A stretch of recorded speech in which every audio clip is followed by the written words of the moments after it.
How are you, Marv? Good, Rich. How you doing? A lot of production value that you have supplied here. Yes, you know what? I just want to just do next level material, Marv, knowing that I need to raise my game. But we did just for our television audience, and I don't know if you heard, well, because you were kind of calling on time and on early, and I was late because I was chit-chatting with Brent Musburger about the whole sports gambling stuff. That we just played some of the old Albert Achievement Awards from the Dave Letterman days. I did hear it, yes. I miss Dave so much being on the air. I do catch the Netflix show, which is terrific, the one-on-one interviews. But even though there are a lot of good people on, I just miss his brand of humor and the way he, handles the culture and the political situation in general. Did you ever do that with Johnny Carson before Dave, Marv? I did one Carson show, which was one of the great thrills of my life, and he was tremendous, to sit down and talk to, because he would. I like Dave. He was one of Dave's major heroes. He would just set you up so well, and I recall the show because it was a pretty good group on the couch. It was Jerry Seinfeld, Julio Iglesias, and here I come. So that's like, what am I doing here? But it was terrific, and he and Ed McMahon made it just so easy. And we played some clips of the Wild and the Wacky, and he couldn't have been a better host. He was just terrific, and he's a big sports fan, so it was such a kick for me. So you're saying if just to go left to right on the couch, Ed, because he went all the way to the end, Jerry, yeah. Julio, Marv, Johnny. Is that the way it went? That was the lineup. Yeah, that was it. Yeah. We call that the Burbank Five, Marv. That's of course. Yeah. But as I said, it was a real thrill, because you grew up watching Johnny Carson for years. Even as a kid, I remember going he had a quiz show called Who Do You Trust? Mm-hmm. And, you could see his ad-libbing and his comedic feel. And I remember coming into the city with my parents to go to the show several times. So I was always a major fan of Johnny Carson. You were facing the crowd, huh? I was, yes. Yes. Man, and then you got on that. Well, anyway, I always enjoyed showing the Wild and the Wacky that you did on David Letterman. That was always a lot of fun. As for the matter at hand, in the Western Conference Finals, Charles said he thinks it's going to be Warriors in 3, and it's difficult to not feel that way after watching what we watched last night. How can you respond, since you've been there and you've seen everything? And I know you're not just a corporate guy, but how is this still a series, Marv? Well, one game doesn't mean the series is over, but there's such a contrast between these two teams. You have the Warriors' ball movement is just so beautiful versus one-on-one with Harden. And Paul is so much dribbling. Houston, I thought last night, was constantly trying to go at Steph Curry, because that would be the mismatch in certain situations. And they took so much time on the clock. They had 3 24-second violations within the first half and a near fourth. While the Warriors are just, passing the ball around. It reminds me of the old Lakers, Celtics, the Knicks of the early 70s. And I know Steve Kerr has a new statistic. He feels that they are successful when they make 300 passes a game. The 2 playoff games that they did lose to San Antonio and New Orleans, they had under 300. They averaged 3 passes a possession, and that's pretty incredible. So I would say now that with Houston losing their home opener playoff game of the Western Conference Final, it obviously makes it a little more different. Steve Kerr would have preferred that they had home court advantage, but now he's saying, and I believe him, that he does like the idea. This is before the game last night, of his team being somewhat uncomfortable. I know Greg Popovich, who's one of his mentors, always felt the same way.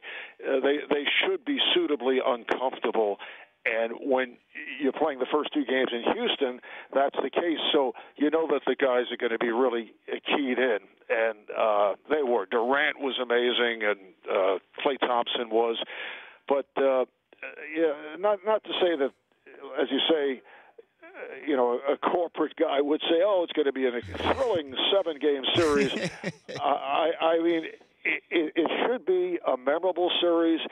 But and I don't like to do predictions because you just throw it out there. But I would think that Golden State, the way their style is geared, they would have the advantage in a long series. Marv Albert here on the Rich Eisen Show. Ask him the poll question, Chris. Go for it. Yeah, Marv. Who gives the Warriors the best series? Rockets, Cavs, Celtics. That's an excellent question. It could still be the Rockets, with Harden and Paul. I don't think their bench matches up to Golden State. I don't think Boston, as good as they are, the way they're constituted right now, I don't think they could beat. I think that would be, since we're talking about the mythology here, I would think that they would lose to Golden State in 5. Cleveland, you always give a shot. I don't think they could beat Golden State if it comes to them in the finals. But with LeBron, you just don't know. It's always that factor, although this is probably the worst team that he's been surrounded by since his earlier days in Cleveland. I mean, that trade that they made at the deadline, getting the 4 new players, it looked so good the first 2 games, but it still could pan out, but it's not doing what they thought it would do. And I know tonight they're going to start Tristan Thompson, which mysteriously he was not, playing in the earlier playoff series, but I think he will. He'll make a big difference tonight. Well, in terms of what the Warriors do, and it's difficult to pick one out of the Hamptons 5, if you will, that I know that Reggie and Chris C-Web are against using that phrase. So pardon me.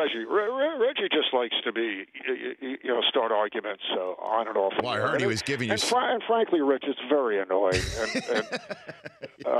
We're going to take a vote on him, I think, before the game tomorrow as to whether he will be able to sit with us. That'll be a good reality show upbringing, a pregame in that regard. But Draymond Green, what he is able to do, and how he can bring so much to this equation, shooting, and then the irritant aspect of it that we all know that certain teams need to have. What is he, best you can say, what is he barking at the refs so often, it seems like, that it seems like a lot is being excused by the refereeing, and you've got a front row seat here. Some of this, and would have been some of the early games, would have been technicals, ejections, but I think in the playoffs they do pull it back a bit. I mean, you could certainly have ejected him last night or a couple of games back. He said after the game he was too amped up. And I thought when I saw him over at the bench with Steve Kerr, I thought he was really actually under control. He just wanted to send a message. But he's the heart of the team. I mean, they cannot lose him as they did a couple of years ago because he had gone over the technical limit in the playoffs, and that's when they were beaten by Cleveland. Cavs came back from that 3-1 deficit. But he is so important to them because he can play center, he can play forward, he can play guard.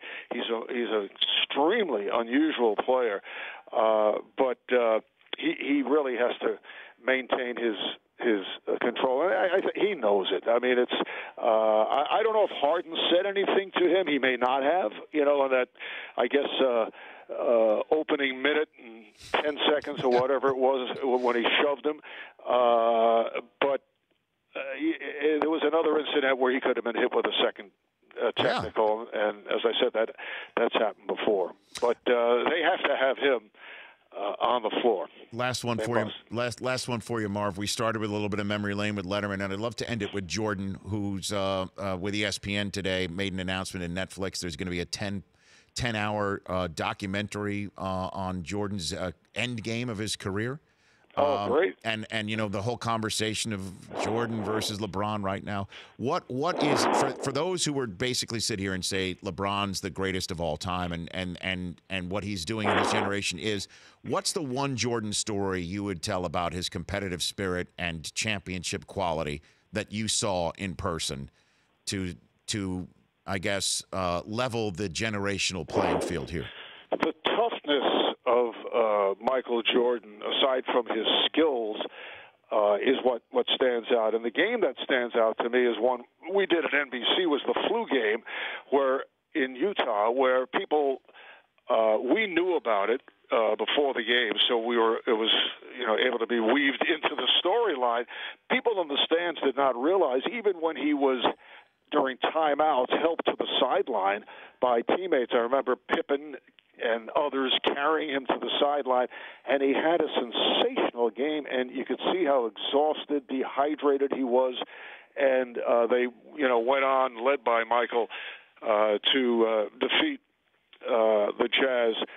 That to me personifies, in terms of his toughness. The other thing that strikes me, he always, and I know LeBron is like this too, kind of needs something motivational, but Michael was, took it to the next level. He could be annoyed by a woman sitting courtside in Cleveland who might have, just said something innocently. And then every time he'd score, he'd look, there'd be no bad language, but he'd look over at her and kind of give her the business. Anything would motivate him. And he had this incredible will to win, which I know is easy to say because every player says they have this incredible will to win. But there was nothing like that. And, it's hard to compare the two because they played it in different eras with different rules. I think if Michael played today, his numbers would be even higher because you don't have the hand checking and you don't have the physical play on an everyday basis. So it's tough to compare them. I know they took 6 championships to 3 and all that stuff, but there's something about the makeup of Jordan and how much every game meant to him. Not that it doesn't to LeBron. That I still think there's a slight edge to Jordan, even though what LeBron is doing now, particularly at his age and playing the kind of minutes he's playing, is just it's incredible. Marv, love the chats. Have a great game 2 and beyond. Let's chat soon, please. All right, Rich, definitely. Thanks very much, guys. You bet. That's Marv Albert. Yes. The Rich Eisen Show, weekdays at noon Eastern on Audience.